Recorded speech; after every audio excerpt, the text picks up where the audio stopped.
అత్యంత ప్రతిష్టాత్మకంగా నిర్వహించే మహానాడు ఏర్పాట్లను టీడీపీ రాష్ట్ర అధ్యక్షుడు పల్లా శ్రీనివాసరావు పరిశీలించారు. చంద్రబాబు పిలుపు మేరకు పొదుపు చర్యల్లో భాగంగా వర్చువల్ విధానంలో హైబ్రిడ్ మహానాడును కూడా ఘనంగా నిర్వహిస్తున్నామన్నారు.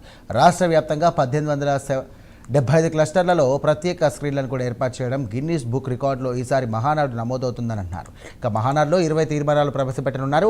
ఇక తెలంగాణ నుండి 4 తీర్మానాలు, ఆంధ్ర నుండి 14 తీర్మానాలు, మరొకటి పొలిటికల్ తీర్మానం ప్రవేశపెట్టినట్టుగా తెలియజేశారు. ఇక మహానాడులో పార్టీ బలోపేతం పైన చర్చిస్తున్నారంటున్న పల్లా శ్రీనివాసరావుతో మా correspondent Srihari face to face.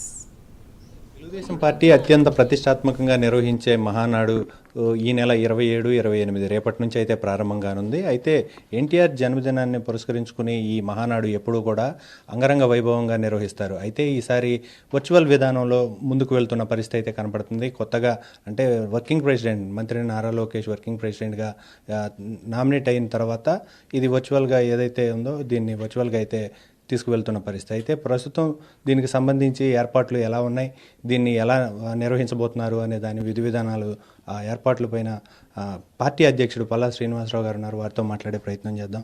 Sir చెప్పండి, అంటే మహానాడు ఎప్పుడూ కూడా అంగరంగ వైభవంగా నిర్వహిస్తారు, పసుపు పండగగా చెప్పుకున్న పరిస్థితి. అయితే ఇది ఈసారి దీని ప్రత్యేకత ఏంటి, ఎలా ఉండబోతుంది?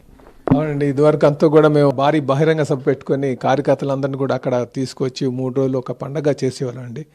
కాకపోతే ఈరోజు కొంత నాయకులు నైరస్యంగా ఉన్నప్పటికీ కూడా ఈరోజు ఉన్నటువంటి జియో పొలిటికల్ సిస్టమ్ పరిస్థితుల వల్ల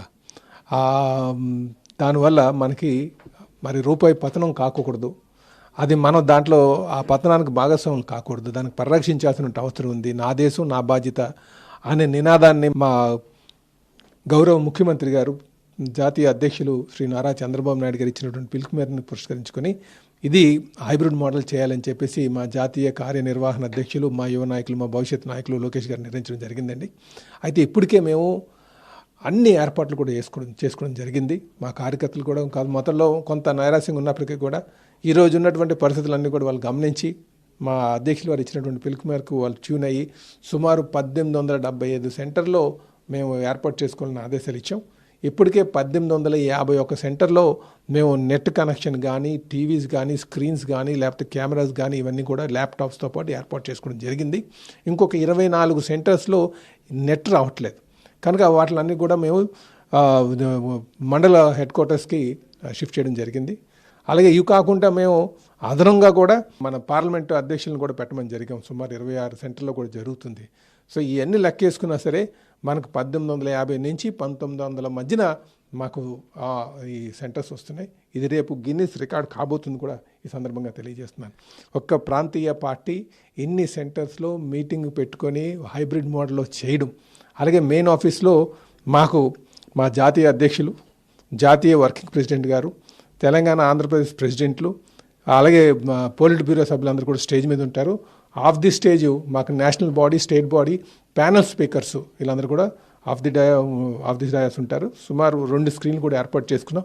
ఆ 2 స్క్రీన్లో కూడా ఈ ఎక్కడెక్కడ మన సెంటర్స్ ఉన్నాయన్నీ కూడా డిస్ప్లే అవుతాయని కూడా ఈ సందర్భంగా తెలియజేస్తున్నాను. సార్, అంటే ప్రధానంగా పార్టీని బలోపేతం చేస్తూ దాన్ని ముందుకు తీసుకువెళ్లే క్రమంలో ఈ మహానాడు మరొక కీలకంగా అయితే వ్యవహరించబోతుంది. అయితే దీంట్లో ప్రధానంగా అంటే తీర్మానాలు ప్రత్యేక కీలకం. ఏవే తీర్మానాలు ఉండబోతున్నాయి, అసలు వీటి విధానాలు ఎలా ఉండబోతున్నాయి? సుమారు మేము 20 తీర్మానాలు చేయబోతున్నామండి. ఈ 20 తీర్మానాల్లో ఒక 4 తీర్మానాలు తెలంగాణకు సంబంధించి, 16 తీర్మానాలు మన ఆంధ్రప్రదేశ్కి సంబంధించి. ఇందులో ముఖ్యంగా విమెన్ సెంట్రిక్గా ఈరోజు మేము చేసుకోబోతున్నామండి. ఎందుకంటే రేపు 33% రిజర్వేషన్ విమెన్కి ఇస్తున్నాం కనుక, మహిళా సోదరిమణులకి ఇస్తున్నాం కనుక వాళ్ళకి ఈ భవిష్యత్ నాయకత్వాన్ని మనం గుర్తించాల్సినటువంటి అవసరం ఉంది. రేపు అసెంబ్లీకి పంపించాలి, పార్లమెంట్కి పంపించాలి. సో అందుకనే వాళ్ళకి సాధికారత పైన కూడా. సో విమెన్ సెంట్రిక్గా ఈరోజు మహానాడు 2026 జరగబోతుంది. దీంతో పార్టీ ఎదుర్కొన్నటువంటి సంక్షోభం కావచ్చు, సవాళ్ళు కావచ్చు, మేము చేసినటువంటి సంక్షేమము అభివృద్ధి కార్యక్రమం కావచ్చు, అలాగే మా పార్టీ కార్యకర్తలకు మనం ఇచ్చేటువంటి భరోసా ఏంటి, అది కాకుండా తెలుగు జాతి యొక్క ఖ్యాతి, విశ్వఖ్యాతి, అలాగే భవిష్యత్తులో ఎదుర్కోబోయేటువంటి ఛాలెంజెస్ వాటి మీద అన్నిటి మీద కూడా ఈ పొలిటికల్ తీర్మానాలు అన్నిటి మీద కూడా మేము రేపు మాట్లాడుకోబోతున్నాండి. 2 రోజులు కూడా 10 తీర్మానాల ముందు రోజు, 22 రోజు ఇంకో 10 తీర్మానాల మీద మాట్లాడటం జరుగుతుందండి. అయితే ఇప్పుడు వర్చువల్గా పార్టిసిపేట్ చేసే దాంట్లో కీలకమైన నేతలు ఎవరైనా పాల్గొనబోతున్నారా? అంటే లోకేష్ గారు కానీ, లేదు సీఎం గారు కానీ? వర్చువల్గా మేము అందరూ మాకు జాతీయ అధ్యక్షులు, జాతీయ వర్కింగ్ ప్రెసిడెంటు, ఇరు రాష్ట్ర ప్రెసిడెంట్లతో పాటు ఆన్లైన్లో మాకు అటు అండమాన్ నికోబార్ వాళ్ళు ఉంటారండి. ఇంకా కొంచెం వీళ్ళు వాళ్ళు ఆన్లైన్లో ఉంటారు. అలాగే మెయిన్ బాడీ అంతా కూడా మంగళగిరి మెయిన్ ఆఫీస్లోనే ఉంటుంది. పోలిట్ బ్యూరో అంతా కూడా ఇక్కడే ఉంటుంది. స్టేట్ నేషనల్ బాడీ కూడా ఇక్కడే ఉంటుంది. కొంతమంది పార్లమెంట్ సభ్యులు, శాసనసభ్యులు వాళ్ళ నియోజకవర్గాల్లో ఉండమని చెప్పడం జరిగింది. అబ్జర్వర్స్ని కూడా పంపించడం జరిగింది. సో మెయిన్గా ఇక్కడ లోకేష్ గారు వర్చువల్గా పార్టిసిపేట్ చేస్తారని చెప్పని కూడా వినిపిస్తుంది. అది అంటే పార్టిసిపేట్ చేస్తారా లేకపోతే ఇక్కడ కేంద్ర కార్యాలయంలోనే ఉంటారనేది మాకున్నటువంటి సమాచారం అండి. అయితే మాకు ఇప్పుడు దాన్ని ఎలా పర్యవేక్షించాలి అన్న దాని మీద కూడా నడుస్తుంది. కానీ మాకు ఉన్నటువంటి సమాచారం జాతీయ అధ్యక్షులు, జాతీయ కార్యనిర్వహణ అధ్యక్షులు ఇరు రాష్ట్ర అధ్యక్షులు, తెలంగాణ ఆంధ్రప్రదేశ్ రాష్ట్ర అధ్యక్షులు మెయిన్ ఆఫీస్లో ఉండాలనే ఇంతవరకు సమాచారం ఉందండి. అయితే మా జాతీయ అధ్యక్షులు వారు ఇచ్చినటువంటి సూచనల మేరకు మార్పులు ఉంటే ఉండొచ్చు. అంతేగాని ఇంతవరకు పర్టికులర్గా ఇన్ఫర్మేషన్ లేదు.